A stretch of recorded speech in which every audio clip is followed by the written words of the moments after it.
लामो चिरां डिस्ट्रिक्टनिफ्राय ओमफ्राय आंनि हेड ब्रान्चआ दङ क'क्राझाराव। दिनै आङो कुसुगाव ब्रान्च मोनसे फिसासा खुलिफैदों। दा बे ब्रान्च फिसासा खुलिफैनायाव आंहा आनन्द दङ। दिनै कुसुगावनि जेसेबां मा होनो सुबुंफोर दङ बिसोर आंनि सायाव गोजोननाय फोरमायदों कि दिनै आंखौ क'क्राझाराव होसोलांबाय थायोमोन, एखमबा टाइमिं मिलाया, एखमबा टाइमाव ओरै टाइमिं मिलायनो थाखाय लोगो मोना, एखमबा टाइमाव लोगो मोना, बन्द जानानै होयो। बेबायदियाव माने अनेक खस्थ' मोननाय बायदि जादोंमोन कुसुगाव बाखिफ्रा।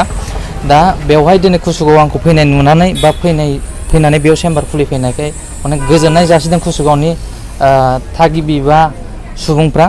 दा कुसुगाव बाखिया गोजोननाय दं आरो बेखौ ब्रान्च खुलिफैनायनि थाखाय। नोंथांनि थेरापिस्टआव मा मा बेरामखौ मावनाय जायो नायनाय जायो? दा आंनि थेरापि सेन्टाराव बेयाव बेरामखौ स्पेसियेलि जेरै माने क'क्राझाराव फाहामनाय जायोमोन, जेरै सानाय सुनाय, जानजिनि सानाय सुनायनि गेजेराव जोंना जानजिनि सानाय, गोदोनानि सानाय, हान्थुनि सानाय, शल्डार फ्रजेन, फेसियेल पेरालाइसिस। दा सानाय सुनायनि गेजेराव सानाय सुनाय आरो पेरालाइसिसनि गेजेराव फाहामनाय जागोन आरो बेयावबो सेमानो। नोंथांखौ बे सेन्टाराव बेसेबां समनिफ्राय बेसेबांसिम मोनगोन आरो मा बारायाव? बेयाव बे कुसुगावनि सेन्टाराव आंखौ फुंनि 8टानिफ्राय मोनानि बेलासिनि 5टा बाजिसिम मोनगोन। ओमफ्राय बेयाव सानडे आरो मानडे बे साननैयाव कन्टिनिउ मोनबाय थागोन आरो ना। बाखि दिनाव आंखौ क'क्राझाराव लोगो मोनगोन। क'क्राझाराव आङो बाखि दिनखौ आं माबा खालामगोन, ट्रिटमेन्ट खालामगोन। नैबे कुसुगावहाय साननै ट्रिटमेन्ट खालामनाय जागोन।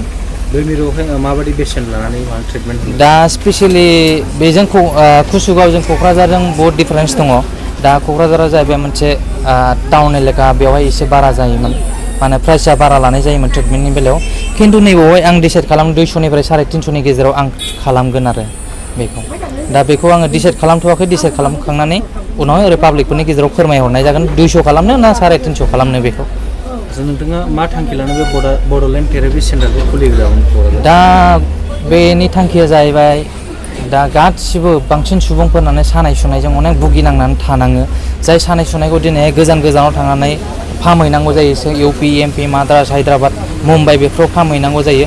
दिनै स्पेसियेलि आंनि थांखिया बेनोमोन कि आङो नैबे बिटिआर बा बिटिसि बेयाव जेसेबांनाखि सुबुंफोर खस्थ' मोननानै दङ सानाय सुनायनि थाखाय, बे सानाय सुनाया जाहाथे बयनाबो सल्भ जानानै थायो आरो आंनि थ्रुयैनो जाहाथे बयबो हामलाङो, बे थांखिखौ लानानै आं स्टार्टिं खालामनाय जादोंमोन आरोना। नोंथाङा बड'लेण्ड थेरापि सेन्टारखौ खुलिनानै रायजोफोरनिफ्राय माबायदि अनसायदोंमोन? दा बड'लेण्ड थेरापि सेन्टारखौ खुलिजेननायनिफ्राय दिनैसिम अनेक अनसायनाय मोनबोगासिनो दं आरो बांसिन मा होनो सुबुं माहारियानो आंखौ दा हास्थायनाय खोन्थायो। जेरै कुसुगावनि मानसिफ्रा हास्थायदोंमोन, आरोबाव ओरै जोंना बरमा, बाक्सा, उदालगुरि बेफोरावबो इनभाइट खालामगासिनो दङ।